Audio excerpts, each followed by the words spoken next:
নমস্কার, আমি সুচিত্রা পিঠাবিলাসী রান্নাঘরে আপনাদের সবাইকে স্বাগত জানাই।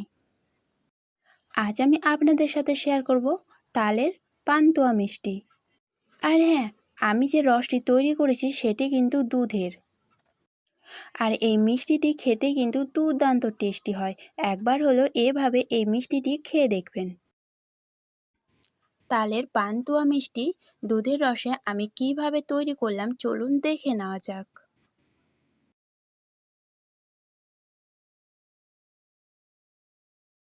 তালের রসগুলো আমি আগে থেকে গরম করে ঠান্ডা করে নিয়েছিলাম। তারপর আবারও কড়াই দিয়ে দিলাম আর তার সাথে দিয়ে দিলাম হাফ লিটার দুধ। তারপর দুধ ও তালগুলোকে ভালোভাবে সুন্দর করে মিশিয়ে নিতে হবে।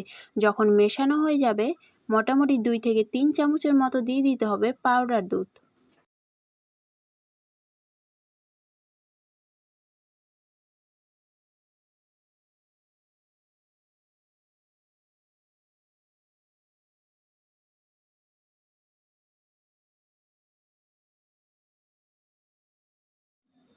সবকটা জিনিসকে যখন সুন্দরভাবে মেশানো হয়ে যাবে এতে আমি এবার বাকি উপকরণগুলো মিশিয়ে নেব।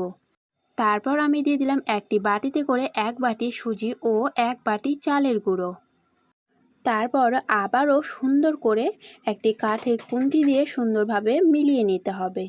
আর যখন মিলিয়ে আসবে তখন দিয়ে দেব হাফ চামচ বেকিং পাউডার। বেকিং পাউডারটা দেওয়ার পরে আবারও সুন্দরভাবে মিলিয়ে নিতে হবে। আর এখন কিন্তু এভাবে নাড়াচাড়া করে একটি শক্ত ডো তৈরি করে নিতে হবে। মোটামুটি 10 মিনিট পর্যন্ত এভাবে নাড়াচাড়া করলে একটি সুন্দর ডো তৈরি হয়ে যাবে।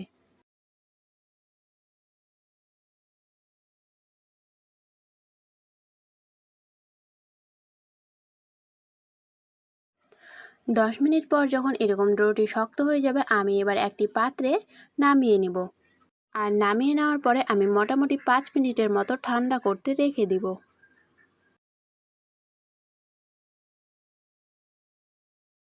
তারপর নিয়ে নিলাম একটি পাত্রে আর পাত্রে আমি দিয়ে দিলাম মোটামুটি হাফ লিটার দুধ। আমি যেহেতু এই পান্তুয়া মিষ্টিগুলো দুধের রসে ডোবাবো তাই একটু বেশি করেই দুধ নিয়ে নিলাম। আর তার সাথে নিয়ে নিলাম 1 পোয়া চিনি। আর তারপর দিয়ে দিলাম 2টি তেজপাত ও তার সাথে দিয়ে দিলাম 2 থেকে 3টি ছোট এলাচ। তারপর একটি খুন্তির সাহায্যে ভালোভাবে নাড়াচাড়া করে নিলাম আর আমি রসটিকে ফুটতে রেখে দিলাম উনুনে বসে। আর ঘিগুলোকে সুন্দরভাবে থালাতে লাগিয়ে নিতে হবে যাতে মিষ্টিগুলো লেগে না যায় তার জন্য। তারপর নিয়ে নিলাম হাতে কিছুটা ঘি আর আমি যে ডোটি তৈরি করে রেখেছিলাম সেটি নিয়ে এবার হাতের সাহায্যে কিছুক্ষণ পর্যন্ত মাখিয়ে নিতে হবে।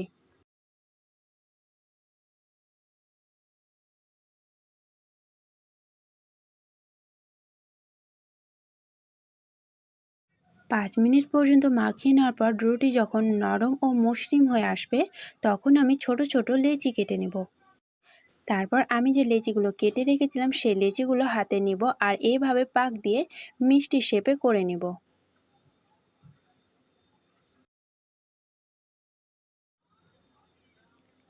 একই রকমভাবে বাকিগুলোকেও তৈরি করে নেব।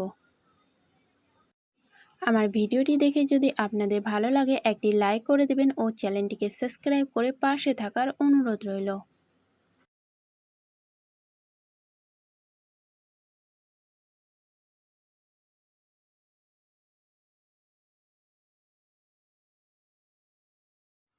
রসগুলোকে মোটামুটি 5 মিনিট পর্যন্ত ফুটিয়ে নেওয়ার পরে এবার আমি নামিয়ে রাখবো। আর হ্যাঁ, অবশ্যই কিন্তু রসগুলোকে ঢাকা দিয়ে রাখতে হবে। তারপর নিয়ে নিলাম আমি একটি কড়াই আর কড়াইয়ে দিয়ে দিলাম তেল। তারপর তেলগুলো যখন গরম হয়ে আসবে আমি যে আগে থেকে মিষ্টিগুলো তৈরি করে রেখেছিলাম সেই মিষ্টিগুলো এবার আমি তেলে ছেড়ে দেব।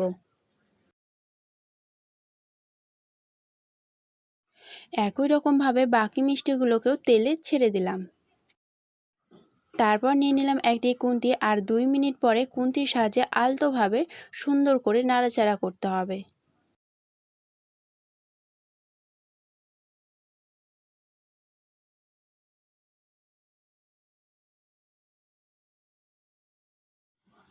কিছুক্ষণ পর যখন এরকম হালকা এক সাইডটা লাল হয়ে আসবে, আবারও উলটপালট করে ভালো করে লালচে লালচে করে ভেজে নিতে হবে। আর হ্যাঁ, এখনও পর্যন্ত আমার চ্যানেলটিকে যদি সাবস্ক্রাইব করে না থাকেন, চ্যানেলটিকে সাবস্ক্রাইব করে পাশে থাকার অনুরোধ রইল। আমি যে মিষ্টিগুলো তৈরি করেছি এখন প্রায় অনেকটাই লাল হয়ে এসেছে, তাই আমি একটি ছাঁকনি হাতা নিলাম। আর ছাঁকনি হাতার সাহায্যে এবার তেল ছড়িয়ে আমি যে মিষ্টির রসটি তৈরি করে রেখেছিলাম সেই রসে ছেড়ে দেব।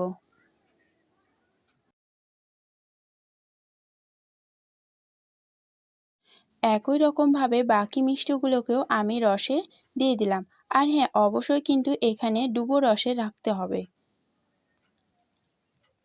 তারপর আমি 2 থেকে 3 ঘন্টার মতন রসে রেখে দিয়েছিলাম। তারপর আমি নিয়ে নিলাম একটি হাতা, আর হাতার সাহায্যে এবার আমি পান্তুয়া মিষ্টিগুলো একটি একটি করে উঠে একটি প্লেটে সুন্দর করে সাজিয়ে নিলাম। আমার দুধের রসে ডোবা পান্তুয়া মিষ্টি দেখছেন কত সুন্দর হয়েছে, খেতেও কিন্তু দুর্দান্ত টেস্টি হয়েছে। আর হ্যাঁ, অবশ্যই কিন্তু একবার হলো এভাবে এই মিষ্টিটি তৈরি করে খেয়ে দেখবেন, খেতে কিন্তু দুর্দান্ত টেস্টি হয়েছে। এইভাবে যদি এই মিষ্টিটি তৈরি করেন কেউ বুঝতেই পারবে না যে এটি তালের পান্তুয়া মিষ্টি। আমার ভিডিওটি যদি ভালো লাগে একটি লাইক করে দেবেন ও শেয়ার করে পাশে থাকার অনুরোধ রইল। নমস্কার।